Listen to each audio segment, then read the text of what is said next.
जैसा कि आप लोग देख रहे होंगे कि हाल में एनडीए का जो गठबंधन हुआ, एक ऐसी पार्टी के साथ गठबंधन हुआ जिसका ट्रैक रिकॉर्ड है बिहार और उत्तर प्रदेश के युवाओं के ऊपर जानलेवा हमला करने का। महाराष्ट्र नवनिर्माण सेना, मनसे जिसको हम लोग कहते हैं, उसने घोषित रूप से अपना एजेंडा बना रखा है कि अगर महाराष्ट्र में, मुंबई में, यूपी और बिहार के युवा आएंगे तो उनके ऊपर हमला किया जाएगा। और कई एक ऐसी घटनाएं हुई हैं, आपने देखा भी होगा कि अभी से 5-6 साल पहले बिहार में एक बड़ा आंदोलन इसको लेकर के भी हुआ था, जब महाराष्ट्र में एक बिहार के छात्र को मनसे के लोगों ने बुरी तरीके से पीटा था।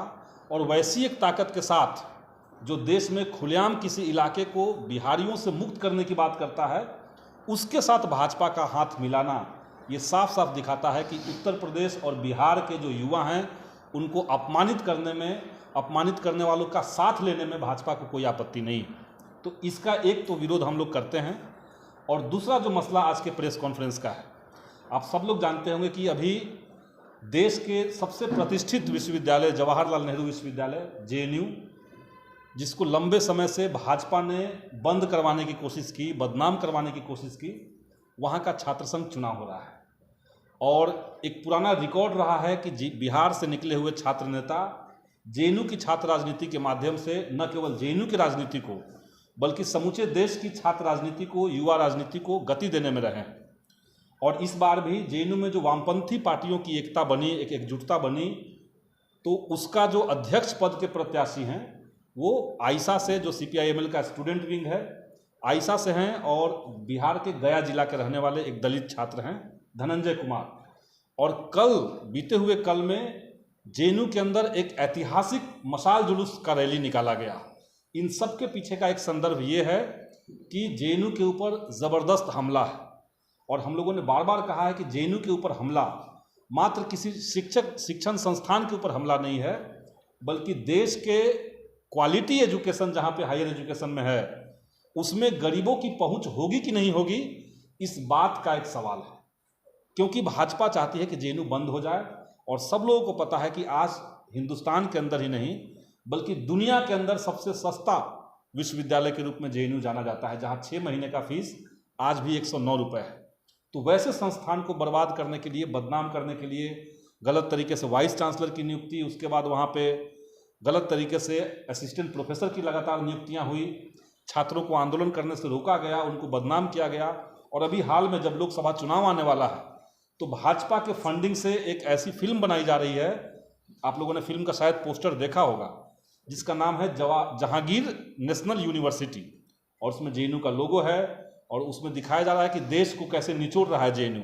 और सवाल दिया गया है कि क्या एक यूनिवर्सिटी देश को तोड़ सकता है, जबकि पूरे देश ने देखा, पूरी दुनिया ने देखा कि जिस दौर में जेएनयू को विवादित बनाया गया था उसका वीडियो फर्जी था।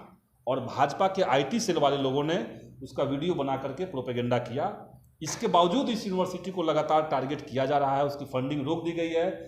6,500 करोड़ रुपए सरकार ने फंडिंग रोक करके उसको हेफा के माध्यम से लोन दिलवा दिया है। तो वैसे संस्थान को बचाने के लिए दिल्ली के जवाहरलाल नेहरू विश्वविद्यालय में तमाम वामपंथी पार्टियों का एक महागठबंधन बना है और उसमें चारों पैनल पे हम लोग इस बार चुनाव में मजबूत दावेदारी कर रहे हैं। आज वहाँ प्रेसिडेंशियल डिबेट है और 22 तारीख को वहाँ पे वोटिंग होगी, जिसमें लेफ्ट पैनल पूरी तरीके से जीतेगा। और भाजपा का, आरएसएस का जो छात्र संगठन है एबीवीपी, जो पिछले कई सालों से सिर्फ लड़ाई कर रहा है, वहाँ पे महिलाओं के ऊपर हमले हो रहे हैं, छात्रों को गाली गलौज की जा रही है, उसका वीडियो वायरल करवाया जा रहा है, उनकी वहाँ पे परास्त होगी, वो लोग वहाँ पे हारेंगे। ये 2 मुद्दा हम लोग को आज प्रेस कॉन्फ्रेंस में कहना है। चुनाव का आगाज हो चुका है, अभी तक इंडिया अलायंस में सीट शेयरिंग नहीं है। देखिए, इंडिया अलायंस का भी सीट शेयरिंग मेरे ख्याल से जल्द तय हो जाएगा। और आज भी बातचीत चल रही है, एक लेवल पे समझदारी बन गई है सभी पार्टियों की, और हमें नहीं लगता कि उसमें कोई विलंब है। महागठबंधन के अंदर जितनी, इंडिया अलायंस के अंदर जितनी पार्टियां हैं वो एकजुट रहेंगी। एनडीए की तरह कोई लोग छिटक करके चला जाएगा, कोई लोग तोड़फोड़ हो जाएगा, ये यहाँ संभावना नहीं है। भाजपा 400 पार कर रही है। भाजपा अगर पिछले बार का भी अपना देख ले तो वो 400 तो पार नहीं हो रहे हैं। सीटें उनकी कहीं बढ़ती हुई दिख नहीं रही है, बल्कि तमाम राज्यों में उनकी सीटें घट रही है, ये साफ साफ भाजपा को भी दिखता है।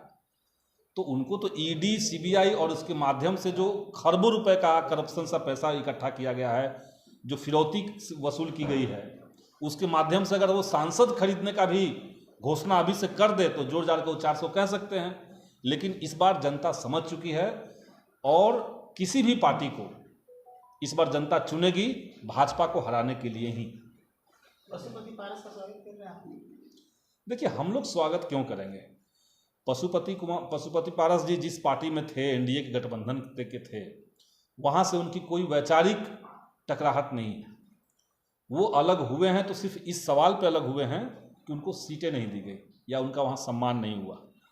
अगर वो भाजपा के द्वारा लोकतंत्र और संविधान पे जो हमला चल रहा है उसके खिलाफ खड़ा होकर के बाहर निकल के आते तो निश्चित तौर से हम लोग उनका सम्मान करते, उनका स्वागत करते। लेकिन वैचारिक टकराहट नहीं है, वैचारिक भिन्नता उनके अंदर नहीं है। सीटों का मामला है तो महागठबंधन में देखा जाएगा क्या कर सकते हैं उसको। 4 दिनों से 11वीं कक्षा के छात्र सड़कों पे हैं। उनको कॉलेज छोड़ के स्कूल जाने के लिए कहा जा रहा है वापस। देखिए, शिक्षा विभाग में जिस तरह से पॉलिसी और जिस तरह से फरमान बन रहे हैं, जिसके आगे और पीछे कोई प्रैक्टिकलिटी नहीं देखा जा रहा कि वो प्रैक्टिकल है कि नहीं है, वो लागू होगा कि नहीं होगा, उसको बगैर देखे सिर्फ कोई आदेश निकाल देना, ये जो रवैया शिक्षा विभाग का है, इससे शिक्षा का कल्याण तो क्या होगा बल्कि शिक्षकों के अंदर और छात्रों के अंदर भारी रोष बना हुआ है।